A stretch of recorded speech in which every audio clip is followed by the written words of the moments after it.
Okay, hey, you guys, my name's Danny. I'm an alcoholic and an addict. And I got a clean or sobriety date of January 2nd, 2012. And it's really good to be here. I like that topic deal, adapt or die. We got to either adapt or die because we got to change. That's something super important because I was on my deathbed many times. A little bit about me. I shot a lot of freaking heroin. I smoked a lot of speed. I freaking did a lot of crimes, and I've been spent 15 years of my life in prison. I've been up and down the great state of California, all the way from Donovan down in San Diego to high desert and everywhere in between. And I've done 10 rehabs in my life. I've done Salvation Armies and Cooper Fellowships and rock centers and detoxes and hospitals and 90-day programs. And I've been going into homeless shelters. And I've been just doing my life pretty much consisted of going in and out of prison, going in and out of programs, going in and out of meetings forever. I mean, forever. That's because I knew a long time ago that I got to stop fucking around. I knew a long time ago that I cannot keep noodle grooving, smoking speed, being a freaking weirdo, and I got to do something about this. So I checked myself into a rehab, and I would hang out in the rehab, and then, and then after about 2 weeks in the rehab, I think I overreacted. I don't know why I don't, because I'm not feeling amazing. And I want to share this one thing with you guys. Something that was so weird is that I always thought that if I get clean and sober, I'm supposed to be amazing. I'm clean, I'm sober, I haven't done this shit for 30 days, 60 days, 90 days, 6 months, 1 year. And I always felt bored, frustrated, fuck my life, FML. And I'm like, I don't understand. Like, I'm not using, I'm not drinking. And like, I just, you know what? And something's wrong. And then I always encountered this thing called depression. You mean I'd always get depressed? Because, like when I'd go into these rehabs, I felt screwed for two reasons. One, I can't do the stuff that I love to do anymore because it just creates. I keep going to jail. I keep going to rehabs. I keep ending up homeless. I love to do that stuff a lot, but I can't do that stuff anymore. So that sucks. And the other reason why it sucked is because I've been sober before. A lot of times. I've been in multiple freaking rehabs. I've been sober over and over, thousands of freaking meetings, going to all these freaking rehabs, having sponsors, all this stuff. And it was always, it was okay. It was neat. Sober bowling. Yay. Sober barbecues. Yay.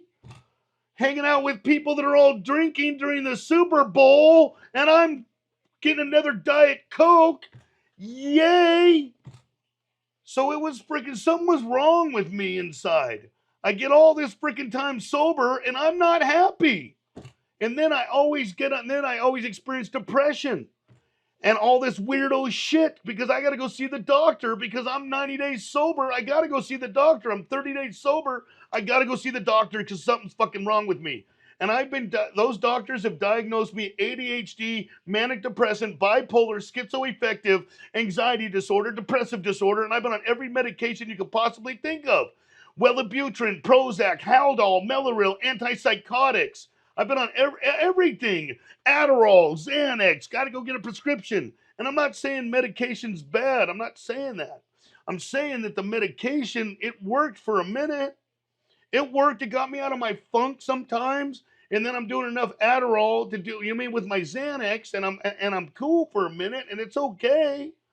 But inevitably, the doctors start playing Dr. Frankenstein, and then they're like, well, you don't feel right because we got to add Wellibutrin to your Prozac on top of your Adderall and don't take as much Xanax. And then I'm taking 9 different freaking medications, and I'm I don't know if I can cuss on here, but fuck that. I'm going back to heroin. You know what I mean? I don't want to take 9 pills. I want to go back to a fat shot of heroin and smoke a little speed because that makes me feel good.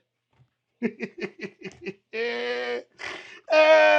then my life goes into shit again.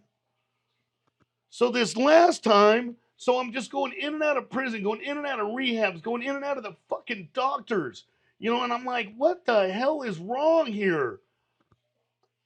And I got, I would get all these times sober and like, I'm not happy.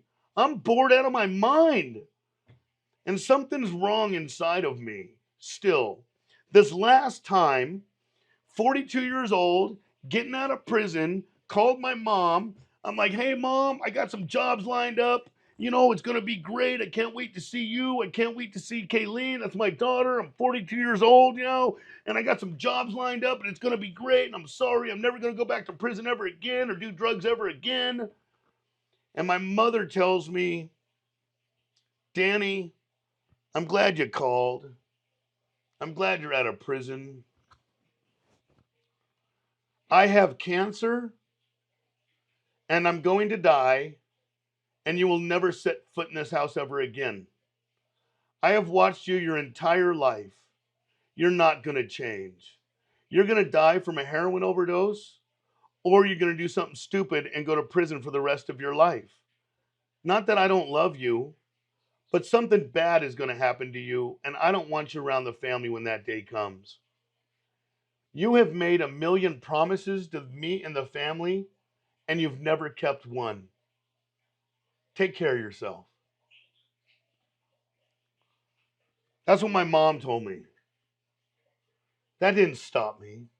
7 days later, I'm in a weird house with a homeboy, and we're shooting heroin, and I'm just freaking going out of my mind. Who are we going to come up on? Who are we going to rob? We got to get some more money for some of this bomb dope. And I'm getting ready to do this shot, and I'm just going out of my mind. Fuck this, fuck that, fuck you, fuck everything. You know what I mean? I'm getting ready to do this shot, and then I look in the corner of the room, and there's this black trash bag in the corner of the room.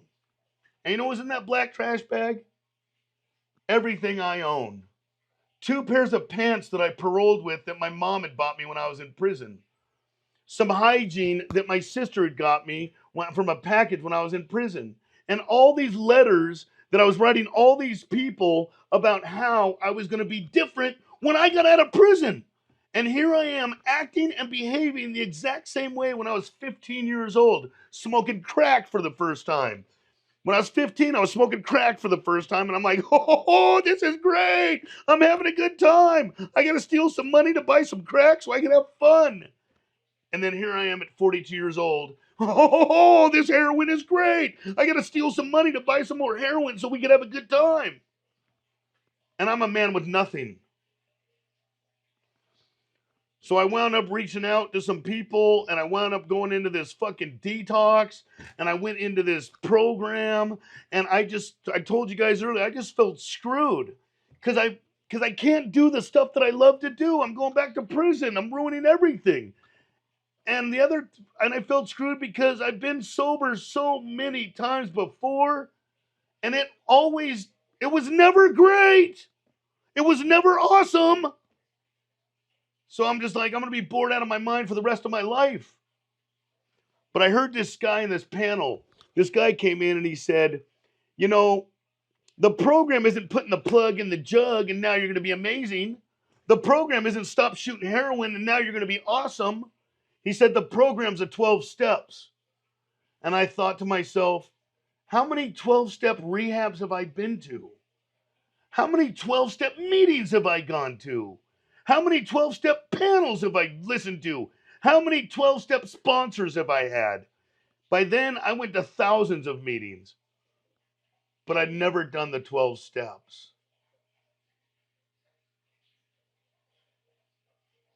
So I made this inner commitment that no matter what I think and no matter what I feel, I'm going to complete all 12 steps. And I'm not going to get back on medication. And I'm going to go through this freaking kicking. I'm going to go through this freaking just gnarly kicking, gnarly depression. And I'm going to go through it. And I'm going to do all 12 of these steps. Because I saw people that were happy, joyous, and free.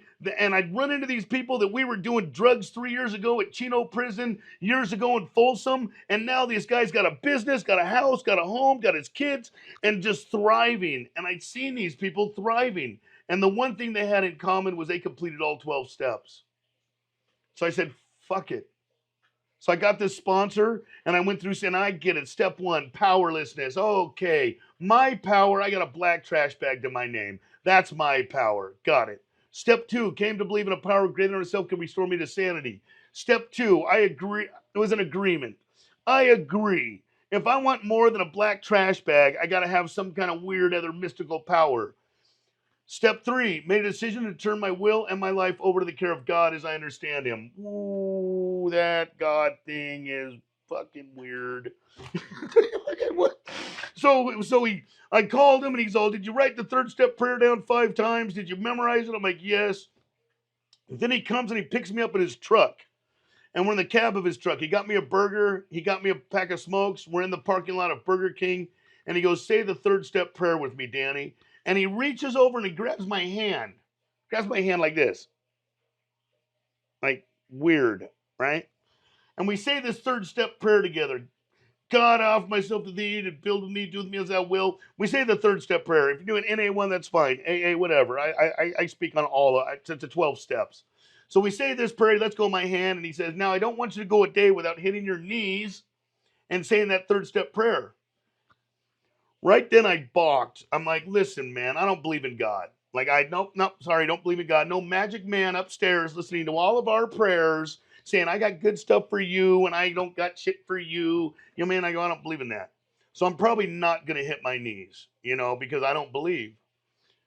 And then he said some things to me that was deep. He goes, Danny, you to say that there is no God, that's your ideas.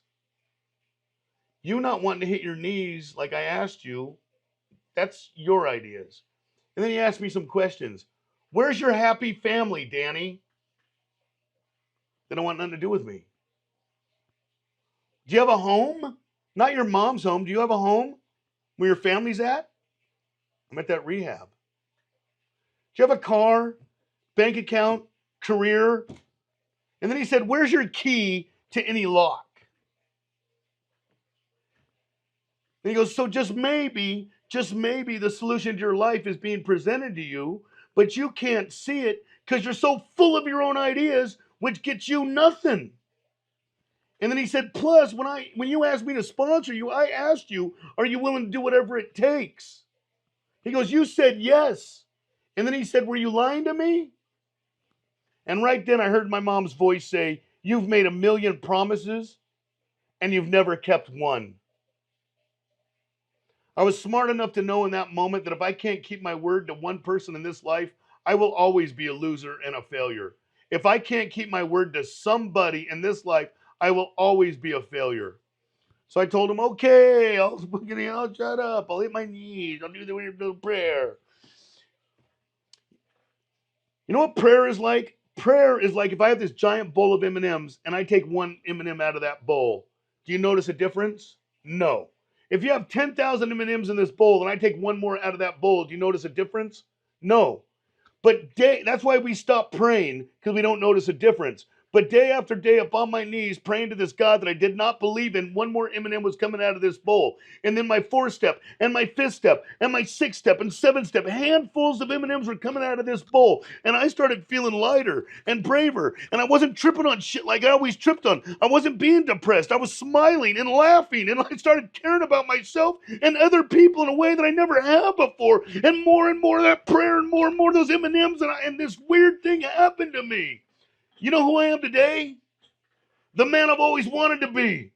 This guy. I don't feel superior to anybody and I don't feel inferior to anybody. I'm exactly who I've always wanted to be. I don't want to be anything else other than what I am. I'm good with this dude. I'm not perfect. I got fears and insecurities and problems and frustrations and challenges in my life, but I accept them all. Bring it. Bring it. Every challenge in my life before. What do you call someone that bitches about every little thing? A little bitch? I was a little bitch before. You would ask me to do things. I'm like, fuck my four go-tos.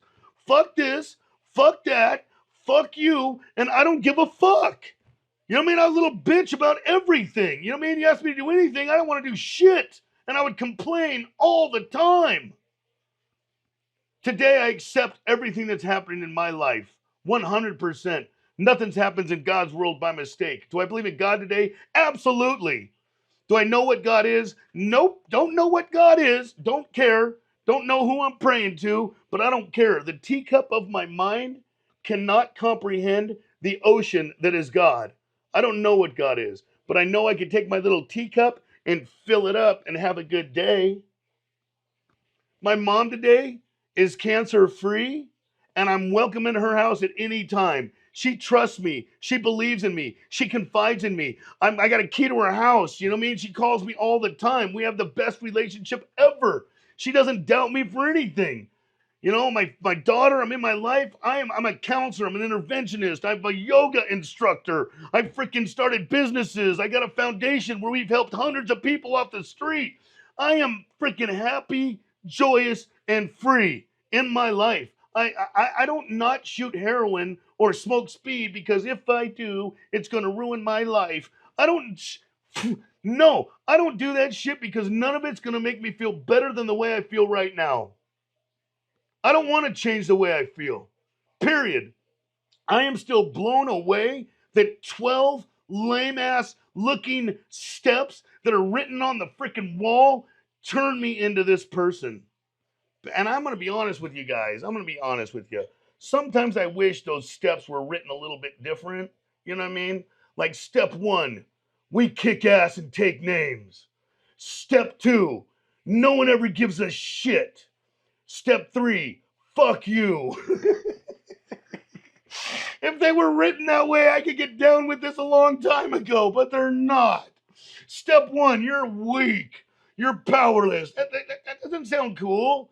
Step two, your power sucks. You need another power. No, that does not sound cool. Step four, you're going to write down every creepy, weirdo thing that ever happened to you and all the people you hate and burned you in this life. That doesn't seem like it's good. No. Step eight and nine, you're going to make amends to people that hate your freaking guts. Nope, that does not seem like it's the road to happiness.